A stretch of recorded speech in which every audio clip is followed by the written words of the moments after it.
Hey parents, we're going to be talking about the Marxist worldview in this episode of the Dr. Jeff Show. And some of the things that we get into can be disturbing for younger children. So I just want you to be aware of that. If you've got children in the room, that we're going to talk about the tough stuff. We're not going to hold back, but you might want to be thoughtful about what they hear. Hey everyone, it's Dr. Jeff. On this show, I interview major thought leaders from many fields of influence, showing how our worldview changes everything. Now, we've talked about the Marxist worldview on this show, an ideology that resulted in the deaths of potentially hundreds of millions of people. But today, our guest gives us insight into Karl Marx, the man, who once wrote, "My soul, once true to God, is chosen for hell." Chilling words. Please welcome to the show, Dr. Paul Kengor. Dr. Paul Kengor, welcome to the Dr. Jeff Show. Thank you, Jeff. Great to be with you. And I really respect you and everything that you guys do. You've done the Lord's work for so long. And I know you're continuing to do the Lord's work, so it's great to be with you. Well, I'm really excited about our conversation. The first thing I remember reading from you was your book, Dupes, which tells how the most intelligent, quote unquote, people in America got sucked into believing the Soviet Union and communism were awesome. And I remember, everybody knows the Lincoln Steffens quote, "I've seen the future and it works." But the top intellectual leaders of our time got sucked into all of this. And now, just to dive right into it, we've got a whole new generation that is being seduced by the false promises of Marxism and the related ideas of socialism and communism. What on earth is going on? Yeah, it's crazy. And you're right, the Lincoln Steffens quote, "I am a patriot for Russia." How about the Langston Hughes quote? "Put one more S in the USA to make it the USSA when we take over." And I know a lot of people today, a lot of young people today, I think Langston Hughes has become almost mandatory reading, required reading in a lot of public schools. And in many ways on civil rights issues, he's good, right? So are people like Paul Robeson. But Robeson was pro-Stalin. Literally pro-Stalin. And Langston Hughes wrote the poem, "Goodbye Christ, Lord Jehovah. Move on over, make way for some guy named Marx, some guy named Lenin, some guy named Worker, some guy named me." So yeah, a lot of these intellectuals were seduced by that. Political pilgrims, Paul Hollander called them. I call them Potemkin progressives in my book, Dupes. And it's kind of a long tradition. Margaret Sanger's boyfriend, H.G. Wells. That was her boyfriend while she was married. George Bernard Shaw. Some of these people made incredible statements about the Soviet Union. And today, you don't have people in the West so much making statements about the Soviet Union, but you have them making really ridiculous statements about communism, Marxism, socialism. So in a way, the duping here continues. And with people today, the main problem is three words: education, education, education. They're not learning what they should have learned about these ideologies, about history. And it's one of the reasons why ministries and outreaches like yours are so important. The worldview training and kind of remedial education, teaching kids what they really ought to be knowing, especially in a country like America that fought the good fight against communism, won the Cold War. And yet here we are over 30 years later. I was a senior in college when the Berlin Wall fell. And I thought, Jeff, you and I are almost the exact same age. We thought that it was over, right? We won. And now everybody knew that communism was bad. And here we are 30 years later, and you've got stunning percentages of people, not just young people, but across the board, saying things like Communist Manifesto is a pretty good idea. I support the abolition of private property, saying that they prefer socialism over capitalism, praising what they call democratic socialism. So people are really confused, and it's a mess. We're going to get into all of that in this show. And I love the format of our show because we get to spend 30, 40 minutes really digging into things. But Paul, I want to mention to everybody, I love your new book, The Devil and Karl Marx. And you actually make the case in this book that Karl Marx wasn't just a bad economist. He was actually an evil guy. And I want to get into all of that because why is it important to understand that he was evil, and what effect did that have on the ideology that he put forward that's still afflicting us to this day? But before we get into all that, I want our audience to get to know you a little bit. So you're a professor at Grove City College, which is one of my favorite schools, and you teach political science there. You're a New York Times bestselling author. But here's a secret that I don't think very many people know. You almost didn't graduate from high school. You hated education, right? Well, I was a bad kid. I mean, I was really rotten. I'm not exaggerating when I tell you that I just wake up in the middle of the night sometimes, Jeff, and think, oh man, I forgot about that. I did that too, right? And many moments like that. Somebody told me one time, you should write, a St. Augustine's Confessions kind of thing, right? And I said, well, kind of like, not any way to compare myself to Augustine, but there's a point in there where Augustine says something to the effect of, there's so many other things that I can't even say. And that's how I would feel. It's like, which sin should I start with? Which should I finish with?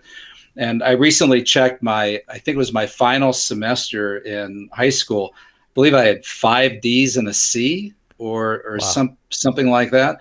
Yeah, I was a terrible student. I didn't take classes seriously. I didn't care about classes. I didn't care about anything academic. I just cared about partying and having a good time.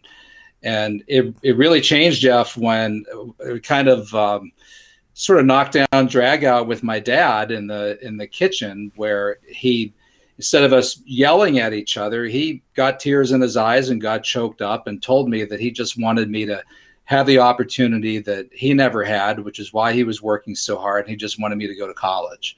And I remember that night going out with my burnout friends, and I was a burnout among them, and just saying, man, I got to go to college. I got to go to college. And they said, why, dude? I said, for my dad. I just have to do it. I have to do it. So I went to the only place that would accept me, a community college. And that first semester, I tried a little bit, and I got about halfway through. See, I always had the aptitude, right? The ability. I got about halfway through. I got a midterm grade report, and I had almost all A's. And I thought, wow, what would happen here if I really tried? Right? If I really tried. Yeah. And I did. I think I finished that semester with something like 5 A's and a B. I made the president's list. And then I could talk about this for an hour. But a teacher in a health class, it was called health, gave me some positive reinforcement on a paper that I wrote on the subject of cancer, Jeff, right? Mm-hmm. On the subject of cancer. And something that you've struggled with. Yeah. And I did a paper on that. She was very impressed. She gave me positive feedback, and all of a sudden I just did a 180. I just did a complete 180. And by my second year at the community college, I was pre-med. I suddenly wanted to go to medical school. I still hadn't totally left my lifestyle, right? Mm-hmm. Chasing girls and drinking beer and doing all that other stuff, but it was the change started then, and then pretty soon I became obsessed in the other direction, right? Teresa of Avila said you can either be somebody who does great evil or great good. Right? Right. Some people are inclined to one of two extremes. So I suddenly became really super focused on medical school, of all things, medical school. And I applied to the University of Pittsburgh, which had the world's #1 organ transplant team. Yeah. It's like an hour from me. I was born in Pittsburgh. And I got accepted. They conditionally accepted me because my grades had been so awful in high school.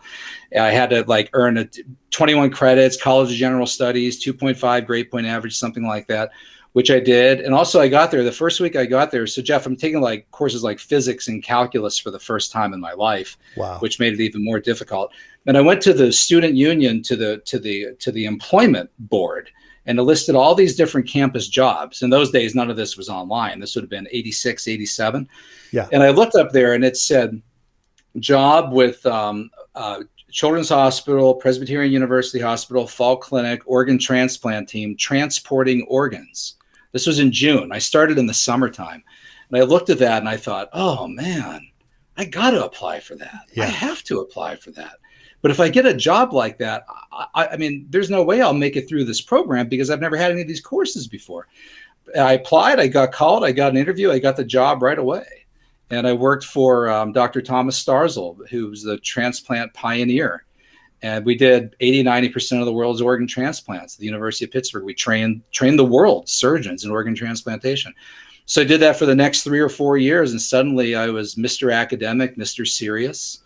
And that became, this is a whole other conversation, but then it became a battle between, I became very interested in international affairs, end of the Cold War, communism, Ronald Reagan, Margaret Thatcher, Mikhail Gorbachev, Pope John Paul II, Lech Walesa, Václav Havel, that whole Cold War group that was going on.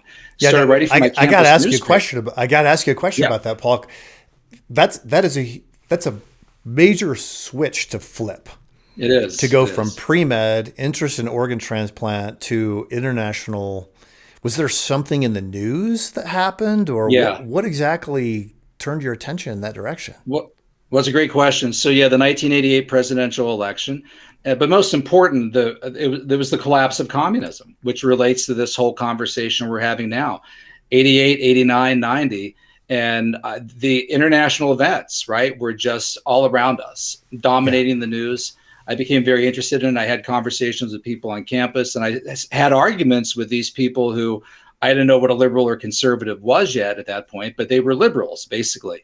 Yeah. And they weren't giving Ronald Reagan any credit. I knew enough about news to know that Reagan had predicted some of this stuff. The Evil Empire speech, SDI, said communism would end up in the ash heap of history. I knew the liberals had made fun of him when he said that stuff. Oh, that ain't ever going to happen. And then it was all happening. Yeah. And then all of a sudden, the idiot that they called him, they said he was an idiot. Now he wasn't an idiot anymore, but he wasn't right? Or they couldn't give him credit. So I wrote, it's a long story, but I wrote a letter to the editor of the student newspaper, the Pitt News, which published 4 days a week. The editor said, this is a really good piece. I'd actually like to publish this as an article. And it was a piece defending Ronald Reagan on the homeless issue. Liberals were accusing Reagan of homelessness. They blamed him for the homeless. They blamed him for AIDS. They blamed him for everything. I remember that. I remember those conversations in class, just going round and round about that. Crazy. So they published this article in the newspaper, and I got called a hater, a racist. The next piece I did was on arming the Contras in Iran. For that, I got called a Nazi. I got called a fascist. I mean, the left has been doing this forever. This isn't new. The only difference now is that they've got social media and they can form Twitter mobs and they can really go after you. But in those days, I mean, they called you the worst names you could imagine just simply for disagreeing with them. I remember my dad picking me up and bringing me home on a Friday. He said, "Hey, how's that newspaper column thing going that you're doing?" I said, "Oh, pretty good, Dad, pretty good. You know, I got called a Nazi and a fascist." Yeah. And he said, "A what?" And I said, "A Nazi, a fascist." And he said, "A Nazi, fascist?" And I said, yeah. He said, "What are you writing about, Hitler?" And I said, "No, I'm writing about Hitler. And if I was writing about Hitler, would it be positive? What do you?" And he said, "Well, why would anyone call you a Nazi or a fascist?" I said, "I just wrote a piece on defending arming the Contras in Nicaragua." I said, "Dad, there's these people on campus that are called liberals. And if you disagree with them, they absolutely trash you. They call you every name in the book. I've never seen anything like it." And instead of, Jeff, and I think this says a lot about where I am now, instead of kind of crawling under a rock or in a fetal position and saying, "Oh, I don't like being called names," right? I said, "Oh, I'm going to write more if you guys are going to do this," right? Yeah. And I did, and then I ended up being the editorial page editor. We published 4 days a week, Monday through Thursday. I became the campus conservative. And pretty soon I was 89 to 90 was the year that I did that. And probably 88 too. And I was writing on all these different events. I was all of a sudden I'm reading everything on politics, all the National Review, the New Republic, the American Spectator, New York Times, all these different publications. And so here I am. I'm this guy working for the transplant team, going from patients' rooms to room, writing on their wall charts, writing data on their wall chart, talking to patients. And on the other hand, I'm really, really into international events and international politics. So I had this moment where I'm being tugged in two different directions. I thought, what am I supposed to do? What am I supposed to do? Making it even harder, I was agnostic at that Mm-hmm. point, if not an atheist.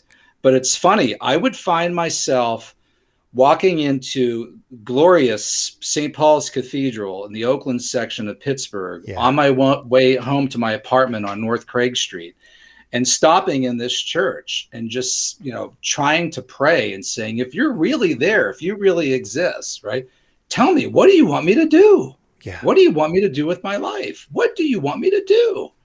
And it was frustrating that I didn't get any, resounding noise from the top of the ceiling of the chapel, or any kind of sign. But this is the kind of discernment thing that everybody sort of has to go through and try to figure out as they're trying to figure out what their vocation is, what their calling is.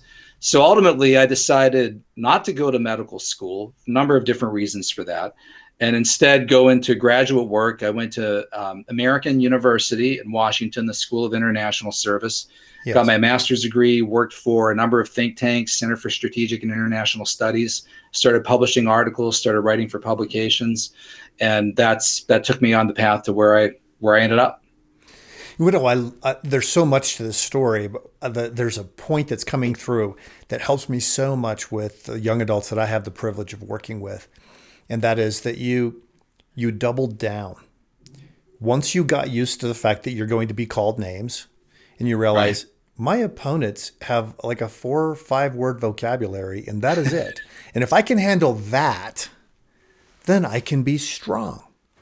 Right. So you were kind of being canceled before cancel culture was cool, right? That was yeah. And in fact, it's ironic we're having this conversation. Just a few weeks ago, I was going through some old boxes to look for something, and maybe it was when I saw that transcript, and I came across the binder of the articles that I wrote for the Pitt News, and my final farewell column said something like, "Conservative columnist says goodbye to some unthoughtful words."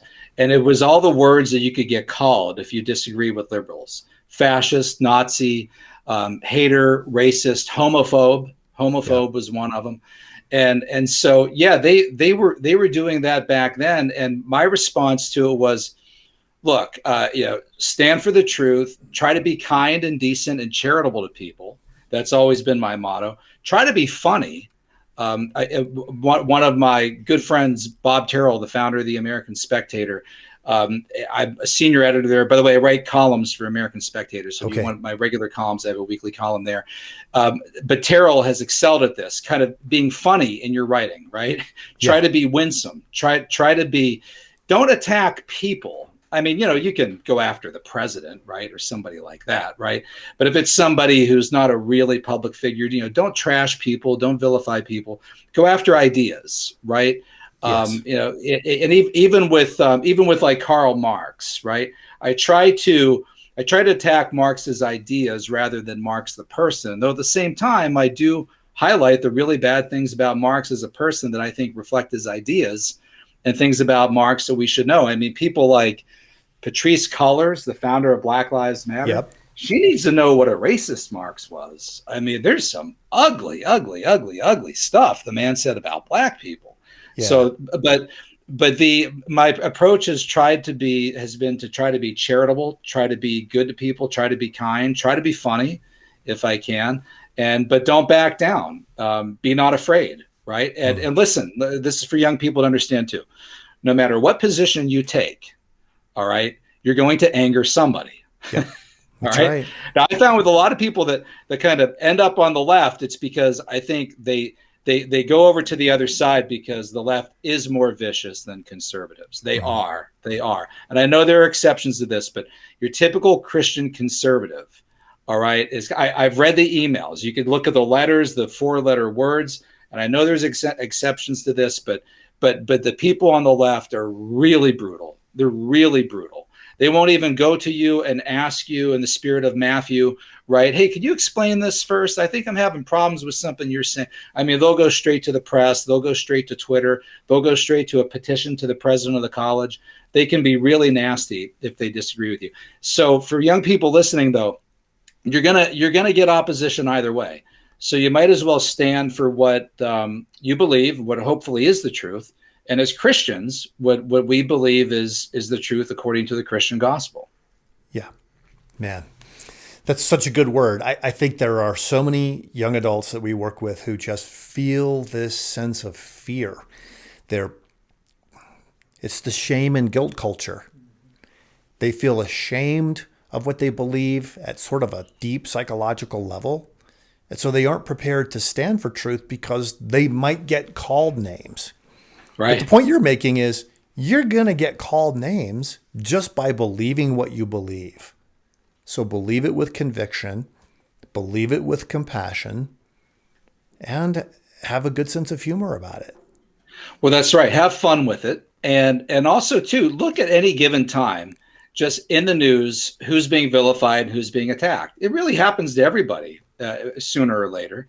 And it's just kind of the way it is. And I mean, if you want to stand before your maker someday, right, and say, well, you know, I would have stood for the truth. Imagine that moment where that playback moment. Okay, remember when this happened and you denied me, or you didn't stand up for life in this moment, right? When the professor in the room said, "There's nobody in here who's actually pro-life, is there?" Right? And 500 people sat on their hands, and you're sitting there thinking, I should put my hand up right now, but you didn't do it. You know, at that moment, you said, well, you know, Jesus, I didn't want to be called a hater on Twitter, right? I'd be standing next to some early Christian martyr who was eaten by lions in the Colosseum, right? Oh, well, meet Felicity or Perpetua here, who was eaten by lions for the faith. And you were afraid to be called a hater by some 18-year-old twit on Twitter, some Twitter post that would last for 1 week, and then gone. Exactly. Exactly. And when it's happening, it seems it's hard, but it goes away. And I found this too, that when you stand on your principle and you say, and I've met people say, don't ever say you're sorry. I say I'm sorry all the time if I was wrong. I apologize all the time if I was wrong. But if I wasn't wrong and I didn't get, you know, I'll stop and say, well, I'm sorry, but this is what I believe. I mean, my faith teaches, and I believe that marriage is between one man and one woman. I believe that God made us male and female. And when you say that, they will often back off because they say, okay, this is somebody we can't bully and force to capitulate and grovel. So they move on to somebody who will capitulate and grovel. Yeah. Man, I want to go back to a comment that you made a few minutes ago. You talked about there are some nasty conservatives, but this is mostly a thing of the left.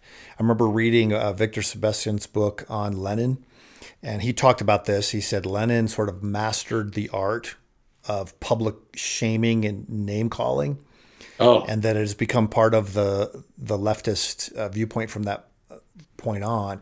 But I want to get back to your book because I want people to be, by the end of our show, think I need to get that book.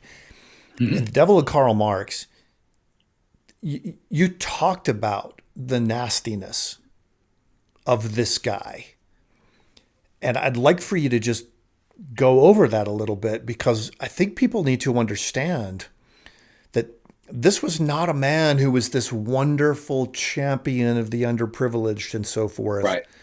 But he was nasty from start to finish, and nasty ideas come out of people who are like that. I know we don't have a lot of time, but just dive in. Sure. His public life was an extension of his private life. I mean, the family nursemaid, Lenchen, who he wouldn't pay a penny to. And Lenchen was lent to the family by Marx's wife, Jenny's mother. In fact, Lenchen grew up with Jenny in the same household. They were like sisters. And because Karl, as both his mother said and as his wife said, they expressed the wish that, quote, Karl would earn some capital rather than just write about capital. He refused to work.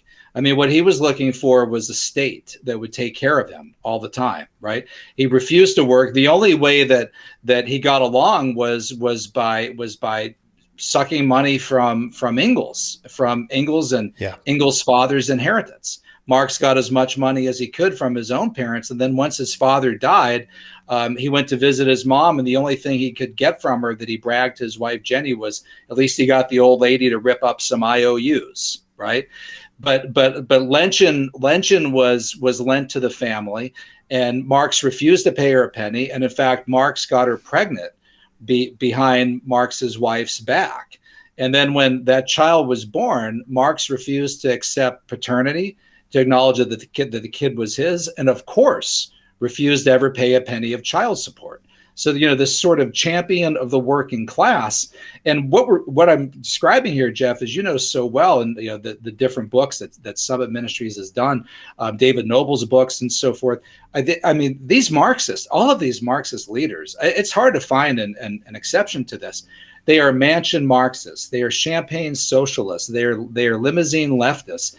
Fidel Castro, when he died, was one of the 10 wealthiest leaders in the world, according to Forbes magazine. Wow. Lenin, Stalin, dachas on the Black Sea for all the different Soviet leaders. Nicolae Ceausescu in Romania. The far and away the most wealthy person in all of North Korea is always whichever Kim is in charge. They live like kings. I mean, you could go on and on and on and on. People were really upset. I mentioned Patrisse Cullors earlier, Black Lives Matter, when it was learned that she's bought like 4 houses in the last 4 years or something like that with money that she's earned from her income running BLM, which has really angered fellow BLM leaders. In fact, the head of BLM in New York has called for an investigation into her personal finances. And I immediately got emails from people saying, look at this, do you believe this? I said, well, yeah, all of these Marxist leaders always do this. They always do this. So, while people like Alexandria Ocasio-Cortez are talking about, limiting, if not ending air travel, right? They're not going to stop flying, right? I mean, rail travel will be for the masses, right? Not for the masters. It'll be for the ruled, not the rulers, right? So exemptions are always made. So socialists never live by the rules of socialism themselves. Marxists never live by the rules of Marxism. And this is something that Marx himself established very early on from day one. And he seemed to be, and this is, I remember I was actually on a flight when I was reading your book, and I kept saying to my wife, Stephanie, who was with me, you got to hear this. You got to hear this. He was actually given over to evil. Tell us more about that. He was, he wrote poems about the devil, and that's, in fact, that's what I focus in particular on in the book. I think the lead poem that I use, thus heaven I forfeited, I know it full well, my soul once true to God is chosen for hell. That's Marx, The Pale Maiden, 1837. Wow. Yeah. And I find that one, so look, in a lot of cases, you could say a poet or a writer is writing, right? But in Marx's case, I think a lot of this, you can argue, is autobiographical. And his soul was once true to God. I would never say that his soul was chosen for hell, right? But he rejected that, right? He forfeited it. Another one, this is his poem, The Player, 1841. Look now, my blood dark sword shall stab unerringly within thy soul. The hellish vapors rise and fill the brain, till I go mad and my heart is utterly changed. See the sword, the prince of darkness sold it to me. For he beats the time and gives the signs. Ever more boldly I play the dance of death. Those are just a couple of examples, as you know. I mean, I go on at great length with phrases people used in describing him. I mean, Engels wrote this weird poem where referred to Marx as the monster of 10,000 devils, described him as the black man from Trier, Germany, and black man meaning, like in the translation, like darkened figure, right? Yeah, like foreboding presence, and in that sense. And I say in the book, I don't try to make the argument that Marx was possessed or a Satanist or anything like that, but others have said that. Pastor Richard Warrenbraun made that allegation, And Robert Payne, the probably the best Marxist biographer ever, said that it did seem that there were times that Marx believed that he was doing the work of the devil. And Payne doesn't hold back at all. There's some really chilling stuff in Marx's writings. Well, and you look at the consequences and some of the things that Pastor Richard Wurmbrand went through, things that he wrote, like being forced to have human excrement as a communion. Right. Things that are extraordinarily evil, so evil that you can hardly even describe them in words. So there is this aspect of this worldview that is the darkness of it has never even fully been plumbed. And that's really I say this in the beginning of the book. The book probably should more accurately be called The Devil and Communism, or The Devil and Marxism, although Marx is the figure that I focus on more than any other. And it is like a spiritual biography of Marx for at least 100 pages, right? So most of the time is spent on Marx. But I go to Lenin, Marx, the Pitești prison in Romania, which is what Wurmbrand talked about. And there they actually did black masses. They actually took pastors and they tied them to crosses. And they had prisoners go up to them, urinate on them, defecate on them. And then they had the pastors get up and take the human excrement and form it into communion wafers and take urine and put it in a cup and consecrate this. It was horrible stuff. Referred to Christ as the great idiot crucified, referred to his mother as the great whore. Horrible stuff. And Wurmbrand wasn't even in Pitești. He knew people that were there. Where Wurmbrand was, he said that he had communist guards chanting at him, "We are the devil. We are the devil." And he said all the descriptions of hell and Dante's Inferno cannot match what it's like to be tortured in a communist prison. So that's the kind of thing that actually went on. I mean, this was genuinely very evil. Well, I mean, what we're hearing in the time that we've had, and I want to draw this to a close and get you to give your thoughts about what the rising generation should do, but that this is a worldview that is full of hypocrisy, and that historically there is a dark side to a Marxist worldview that a lot of people are ignoring. But what do you do if you're an 18 to 29-year-old? What do you do? Yeah, first of all, it's a spiritual battle. So I want people to understand that, right? It isn't just that Marxism, communism doesn't work because it's, as Michael Knowles says in the preface to this book, because it distorts markets, right? As Ronald Reagan said, right? As our pastors have said, this is an evil on the spiritual order, not just on the economic order.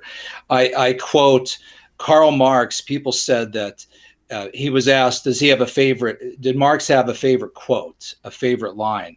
And if they asked me or you, Jeff, right, we might cite a New Testament verse, right? I wrote a bunch of biographies of Ronald Reagan. Ronald Reagan was said, oh yeah, Isaiah, let's see, John, I got two favorites in John. I got a favorite from Isaiah. Oh, and also kind of a secular thing. I keep on my desk from Sacramento, when I was governor of California, to president of the United States, a little plaque that says, "There's no limit to how much a man can achieve if he doesn't mind who gets the credit," right? Nice statements like this. Yeah. Marx had a favorite. It was a line from Goethe's Faust, the Faustian bargain. And it was from the Mephistopheles character, the demon character. And that line is, "Everything that exists deserves to perish." That was Marx's favorite. Everything that exists deserves to perish. I mean, this is a view. This is a totalitarian worldview. Marxism wasn't about building up. It was about raising, R-A-Z-E. This was about raising the foundation, bringing it down, right? Fundamentally, as Marx put it in a letter to Arnold Rouge, 1843, called for the ruthless criticism of everything that exists. Marx was about criticize, abolition. Mm-hmm. He said in his essay, The Opiate of the Masses essay, he used the word abolition 29 times. He said the criticism of religion is the beginning of all criticism.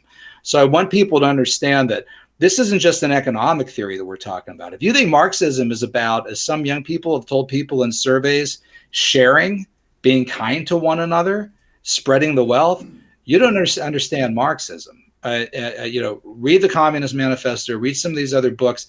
It's difficult to find a more revolutionary philosophy that so totally wants to reinvent the fundamental foundational order. Wow.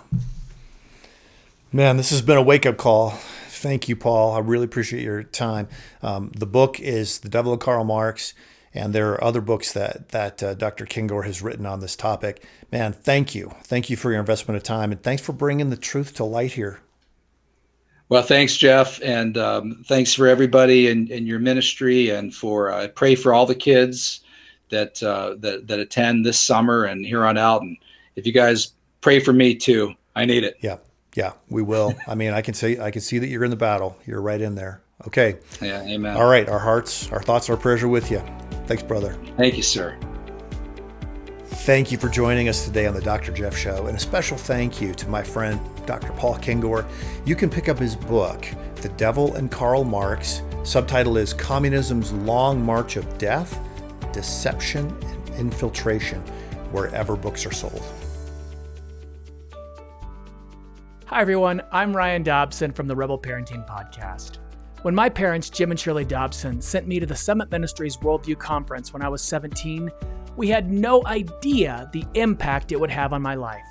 It changed me so much in 2 short weeks, I've returned every summer for 34 years.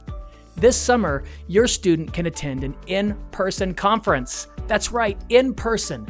Summit Ministries Worldview Conference challenges students ages 16 to 24 to think deeper about their convictions and their faith by engaging with today's top worldview thinkers and apologists. Can you imagine in person with other students learning about the Christian worldview? If not, they can attend Summit's virtual experience, and it's amazing. Change your student's life forever by partnering with Summit Ministries Worldview Conference today. Find out more by clicking the link in the show notes.